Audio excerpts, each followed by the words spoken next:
I am Rana Masab and I am the student of agriculture. Today I am here in this field to select the sample of plants to measure the growth component and the yield components. For the growth component we have to, first of all we have to calculate its length like this from this inches tape, like from the top bottom and from the top. So we have to take this from the bottom to top. Its length is 36 inches. Length is good.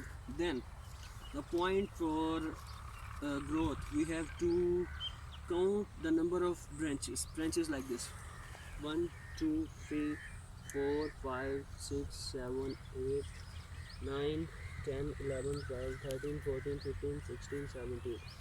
17 branches and 35 inches length means its length is good and it is growing good. Then we have to then we have to contain its retention like this. This is the part, where this is the part of fruit body. In this bud the cotton will be grown, and the main part of this plant is flower. The number of branches above the floor, we have to count these branches like 1 2 3 4 5 6 and 7 branches above the floor means it is growing good. And the distance between the branches and the distance between the nodes and or the branches like this, the distance is 2 inches, 2 inches, 2.5 inches, 2 inches, and this is 2 inches. This growth component, the this distance component is good. Means if the plant has more than distance between like 3 inches, it is growing up to stages and it is not well. The maximum distance between these nodes are 2 or maximum 2.5 inches.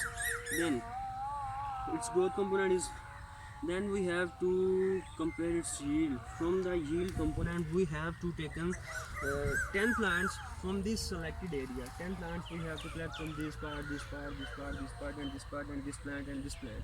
For the yield components we have to, first of all we have to measure the number of rows per plant, the number of fruit body per plant, the number of flowers, the number of seeds, everything, like and then we have to take the buds for the artificial germination to calculate the growth rate and the yield rate. Growth rate is the length and the branches, and the yield is we have taken the buds to the cotton factory for artificial growing to compare its yield. So we have to put this bud after some time when the seed is begun and give into the cotton factory and give artificial temperature. Then we give artificial temperature, the cotton will be produced, and we have calculated the yield from this experiment. This is good.